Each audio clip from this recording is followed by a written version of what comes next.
Shema Yasha'Allah Yahweh Allah Hayanawa Yahweh Achud. That's here, O Israel, the Lord our power is one Lord.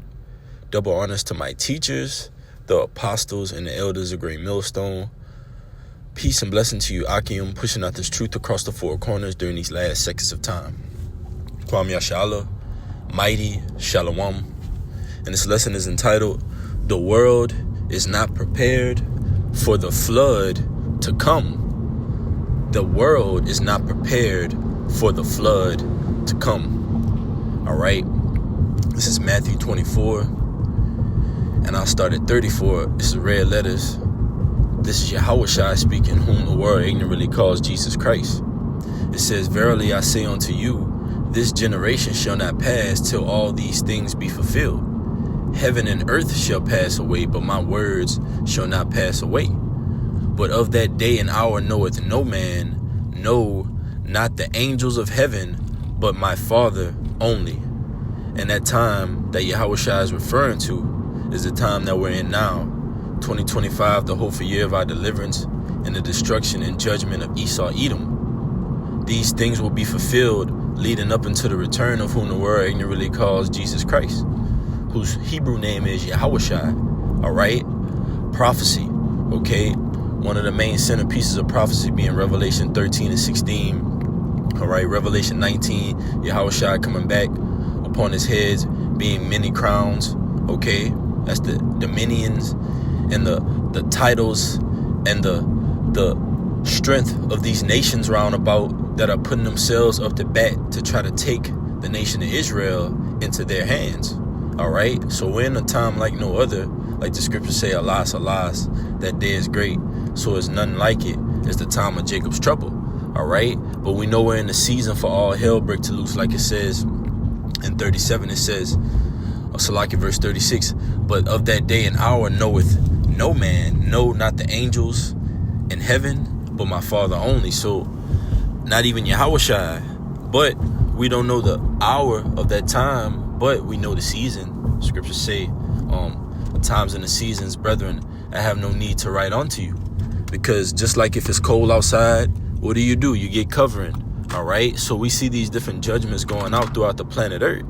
And we measure the time diligently to determine that we're in a time like never before. And we're in a time where whom the world really calls Jesus Christ is going to come back and deliver. All right. According to his name, Yahushua, he deliverer. So it says Matthew 24 and 37. But as the days of Noah were, which Noah means Noah, so shall also the coming of the Son of Man be. And that time of the days of Noah, all right, was known as pretty much the antediluvian period, which antediluvian goes into the period before the flood, all right, which Yahweh Shem Yahushua made to cover the earth when 8 souls were saved, Noah, Ham, Shem, Japheth, and their 4 wives, all right, but their lineage was continued on down to Shem through Arphaxad, all the way down onto Abraham, Isaac, and Jacob, the 12 tribes of Israel, to whom we have faith that we stem from today. All right. So it says Matthew 24 and 37 again. But as the days of Noah were, so shall also the coming of the Son of Man be. And we're in those times. All right. Where the Lord is striking the earth with perplexity. All right. With a flood of judgments. So I looked up the saying caught in a flood. All right. And here's the overview of it. It says the saying caught in a flood means that judgment comes swiftly and unexpectedly. All right, like the scriptures say, the day of the Lord shall come as a thief in the night. All right. And we're seeing that day vastly approach. How do we know? We're seeing these different judgments on the earth. We see the violence reaching to a point to where it's never been this way before on the earth. All right. Uproars of the people. We're seeing earthquakes in diverse places, wars and rumors of wars. All those things are leading up into the third woe. But simultaneously, you're going to have all hell breaking loose. You're going to have the Lord's people being delivered in the midst of this thing.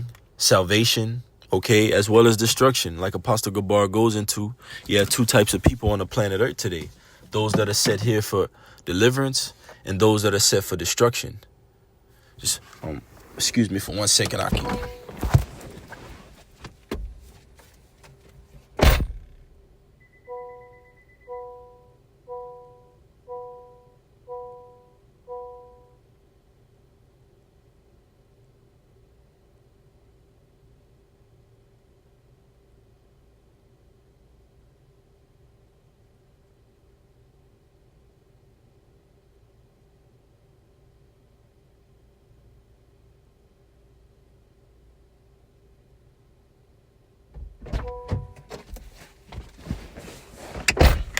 Khan. I'm back, Hakeem. So I just read on into it. It says, the saying caught in a flood means that judgment comes swiftly and unexpectedly, carrying away those who are unprepared and oblivious to the warnings. And that's likened unto the world. It says carrying away those who are unprepared and oblivious to the warnings, right? So that's the earth right now. Unprepared, oblivious to the warnings, right? Because the scriptures tell you many shall be purified and made white. This is Daniel's 12:10. Many shall be purified and made white. And the scriptures tell us in Revelation that the white symbolizes the righteousness of the saints. It tells us in Psalms 148 that the saints are the nation of Israel, man. So the saints are the Israelites, all right? The lowly, the meek, okay? The Lord's chosen people through all of this slavery, throughout all of this oppression. The Lord chose those people, man, who he's been choosing over past times and be times, all right? The apple of his eye, Yasha'Allah. So is no other nation under the sun that the Lord ultimately will be making pure and making to understand these dark parables, all right? This wisdom, knowledge, understanding, who the Lord did not seal this book unto, all right? Like it says in Revelation, the 5th chapter, all right? Who was in the heavens or under the earth, worthy to loose the seals thereof. Only Yahushua, but through Yahushua, we have the understanding to know the times that we're in. All right, to know that the flood is about to come upon the world of the ungodly. So it says, Daniel's 12:10 again, many shall be purified and made white and tried. Here's the faith and the patience of the saints. But the wicked shall do wickedly, and none of the wicked shall understand, but the wise shall understand. You see? So the Lord has given that eye salve unto the wise. He's given that eye salve unto his men. All right, Amos 3:6. Surely the Lord would do nothing, but he revealed his secret unto his servants, the prophets. So the prophets have the interpretation to know, okay, well, the Lord's doing this in the earth. He's doing that in the earth. All right, well, it's the time that like no other. It's approaching, vastly approaching. Any day now, an event can pretty much take this place to a shadow of his former self, right? And also the Lord said he give us pastors according to his knowledge. So what did the Spirit of Power Yahweh Bashim Yahushua promote Apostle Tahar to do? To coin this year 2025, the hopeful year of our deliverance and the destruction and judgment of Esau Edom. So even knowing that, all right, that should even tell us, hey, we're closer than when we believe, like the scriptures say. It's high time to wake out of sleep, man. All right, see these judgments coming to pass on the earth. But those that are going to be taken in that flood are those that are being oblivious, like it said. Let's read back into it. It says, this concept is rooted in the Genesis story of Noah's Ark, which is later referenced by Yahushua in Matthew 24. Here, the flood serves as a powerful symbol of divine judgment for the wicked world. So we just went into how the Lord would make some purified and white, and it went into how the wicked would not understand, but only the wise. So it's showing here, what's the end result of the wicked? A flood of judgment. And that's in connection with them not understanding. They're not understanding to move, to act on what the Lord's word says. They're not understanding to believe, man. Scripture say, if our gospel be hid, it be hid to those that be lost.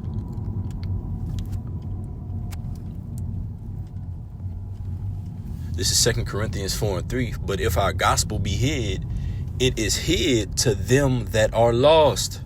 You see?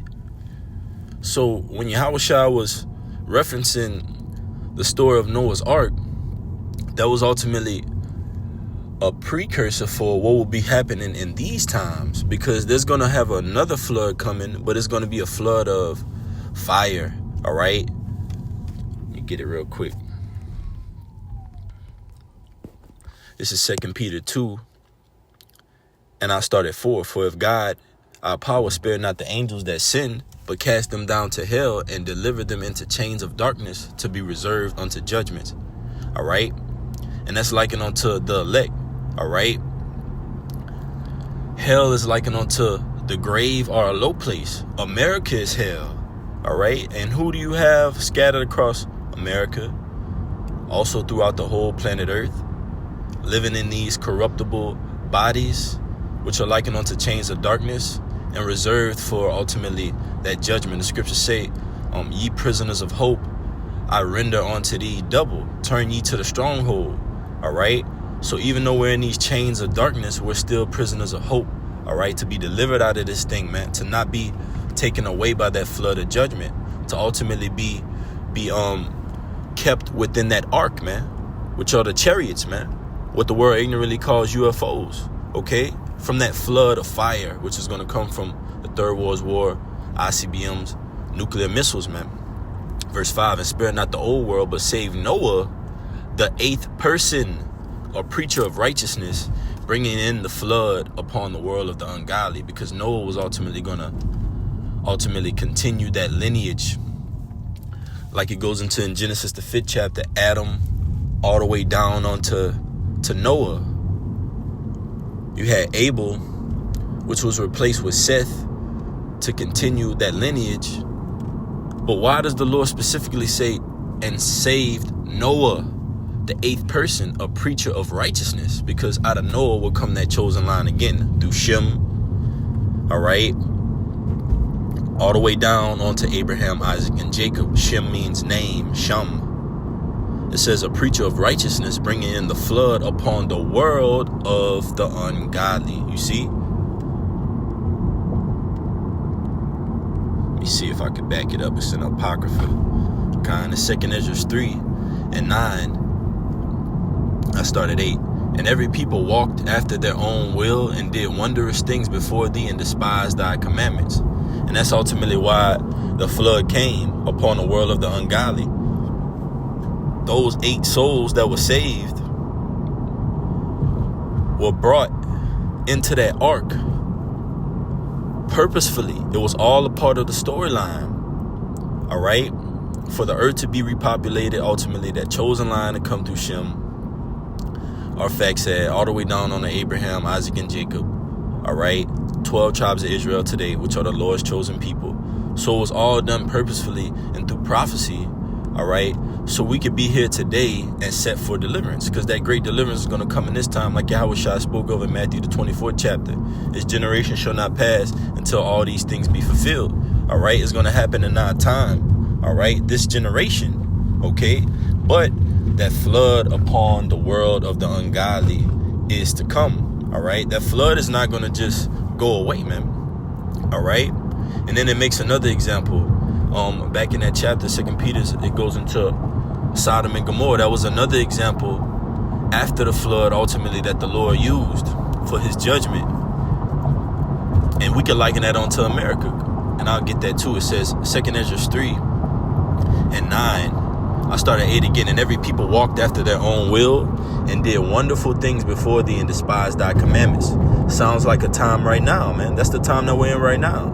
People walking after their own will, do as thou will, YOLO, you only live once, all right? And they're despising the commandments of Yahweh Shem Yahushua, despising the word, despising the men of the Lord that are out on the highways and byways, prophesying and teaching our people the right way to come back to the Creator. But if our gospel be hid, it is hid to those that are lost, man. The majority of the people out here in this world are lost, all right? Especially so-called 2/3 of these so-called Native Americans, Latinos, and Negroes, man. All right? Completely lost, man. Worshiping false idols, false deities, false gods. Psalms 96 says the gods of these other nations are no gods, man. And that's what America is filled with, gods of other nations. All right? But Yahweh Shem Yahushua is going to destroy this place as a Sodom. 2nd Ezra 3 and 10. And it came to pass, verse 9 again, and again in process of time thou broughtest the flood upon those that dwelt in the world and destroyed them. And it came to pass in every one of them that as death was to Adam, so was the flood to these. Ooh. Nevertheless, one of them thou leftest, namely Noah, with his household, of whom came all righteous men. Right? So that flood was ultimately judgment, man. All right? Judgment for the time to come, ultimately for us to reflect on those past times and what the Lord did in order to fear, man. We got the Day of Atonement coming up. Yahweh Shai is our atonement. All right? Yahweh Shai is our reconciliation back to the Father. Yahweh Shai was Adam. So it says that in 1 Corinthians, the 15th chapter. All right? The first man, Adam, was earthly. The second is a quickening spirit, remember? That's Yahweh Shai. And when you go into in the NLT, it says Hamashiach. All right? So the Lord ain't playing with this truth, man. This truth is out. And guess what? The judgment is out too. The Lord's not playing. Just like the Lord didn't play with the time period before the flood. He brought that flood and 8 souls were saved. Just like the Lord didn't play about raining fire and brimstone on Sodom and Gomorrah for an example. All right, which is an example for those that should come after. But guess what? They still didn't learn. We have America here. All right, which means bitter, and it's going to get a bitter end. 2 Peter 2:6. I start at 5. And spare not the old world, but save Noah, the 8th person, a preacher of righteousness, bringing in a flood upon the world of the ungodly. Verse 6. And turning the cities of Sodom and Gomorrah into ashes, condemned them with an overthrow, making them an example unto those that after should live ungodly, and delivered just Lot, vexed with the filthy conversation of the wicked. So the Lord shows how he gets down with his judgments and how he'll obliterate and how the Lord will just destroy ruthlessly. But then he'll make an example of how he saves and how he delivers, showing you the mercy of the Lord, the tender mercies of David, man. That the Lord shows compassion amongst his people over time, and the Lord's going to do that in this time. The Lord's going to show compassion and deliver us, but he's going to ruthlessly destroy, man, that indignation, righteous anger, which is justified, man. Like the scripture says, shall be more tolerable for Sodom and Gomorrah. This is Matthew 10:15. Verily I say unto you, Yahweh Shai speaking, it shall be more tolerable for the land of Sodom and Gomorrah in the day of judgment than for that city. And what is that city talking about? It's talking about America. So if the Lord says it's going to be better for Sodom and Gomorrah, and the Lord wiped out Sodom and Gomorrah with fire and brimstone, and also surrounding cities of Sodom and Gomorrah got hit with fire and brimstone, what is going to happen for that city in that day?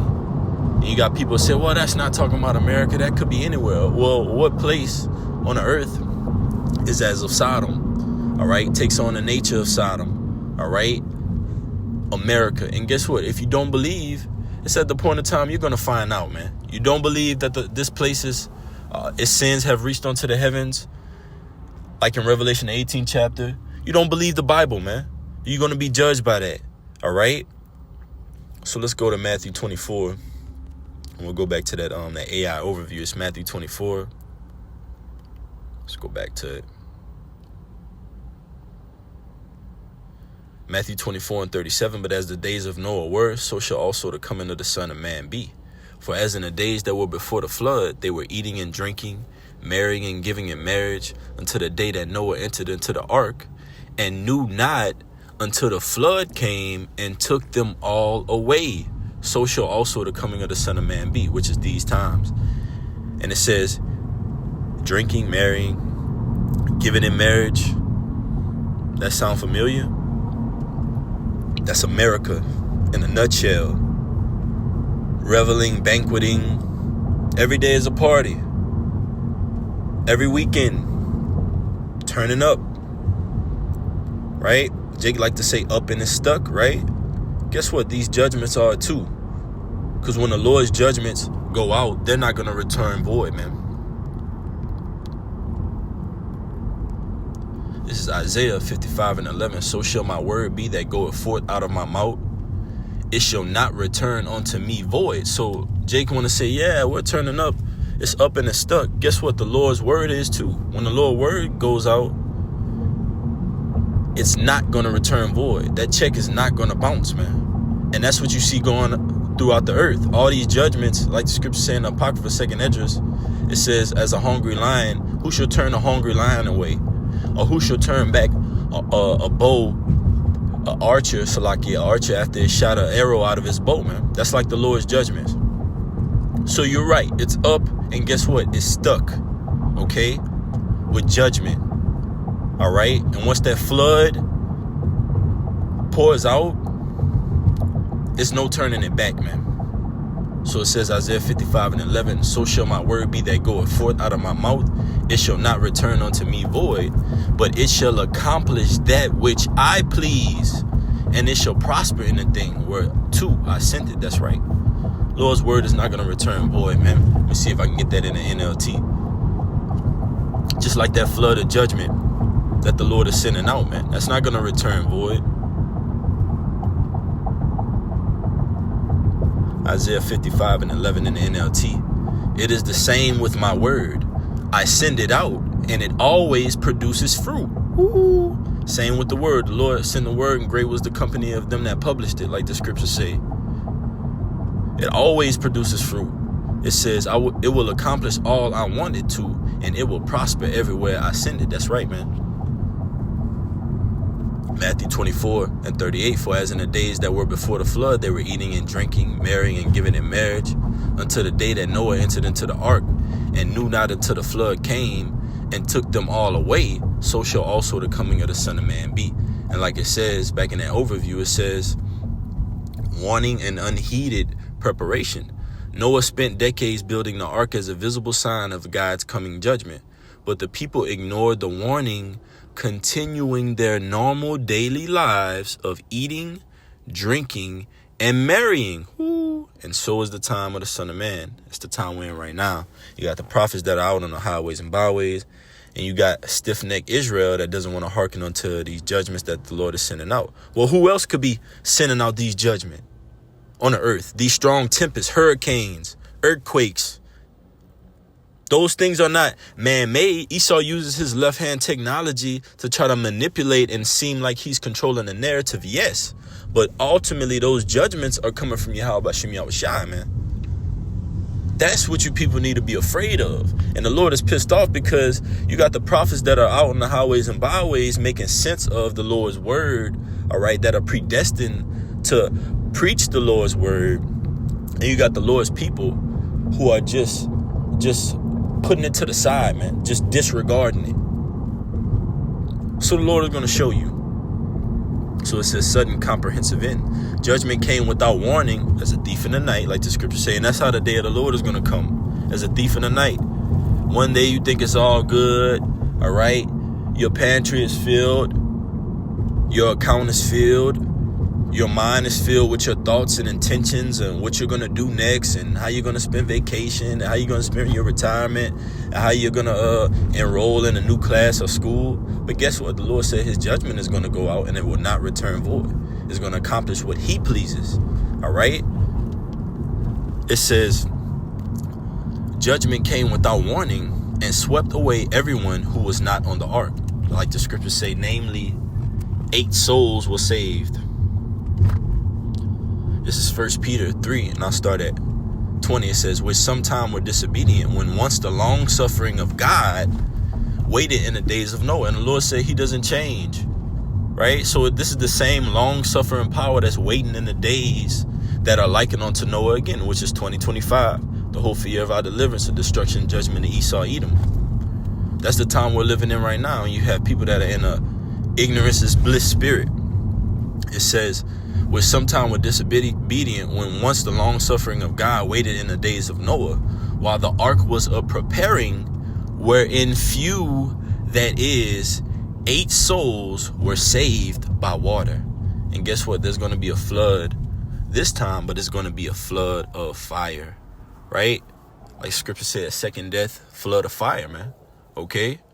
There's going to be another flood. And guess what? Those arks are likened unto the chariots, man. All right? Noah was likened unto the elect of his time. 1 Peter 3 and 20, I get it in the NLT. Noah was likened unto the elect in his time, man. 1 Peter 3 and 20 in the NLT, it says, those who disobeyed God long ago, when God waited patiently while Noah was building his boat, only 8 people were saved from drowning in that terrible flood, you see? So that time is coming again, man. Whether you believe or not, scripture say Romans 3 and 3, what if some don't believe, man? The multitude of people out here don't believe. They got incredulity, a disbelieving mind frame, all right? their hearts aren't fit to turn towards the Lord, man. So they're going to be fit for destruction and judgment, man. All right. See if there's any more in the AI overview. It says finality. The closing of the ark's door by God marked the end of the opportunity to escape. It was too late for those outside, representing the finality of divine judgment. Woo. And that's what's going to happen in these times, man. All right. The end is soon, man. All right. And lo, it is come, man. All right. Watch for it, like the scriptures say. Let's see if I can get that.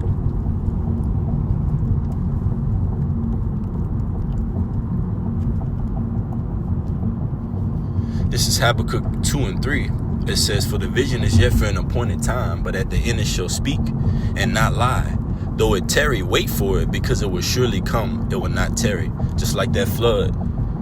Remember how it said, long-suffering power, our long-suffering power waited in the days of Noah. That's how the Lord is going to do in these times. The Lord is just waiting, man, to pour out that flood. All right? And the world is not prepared for the flood to come. So, Lord willing, this message is edifying. We give infinite honors and praises to Yahweh, Bahashem, Yahweh Shai, Bahashem, Harachakwadash. Double honors to my teachers, the apostles and elders of Great Millstone. Peace and blessings until next time. Kwam Yashala, Mighty Shalom.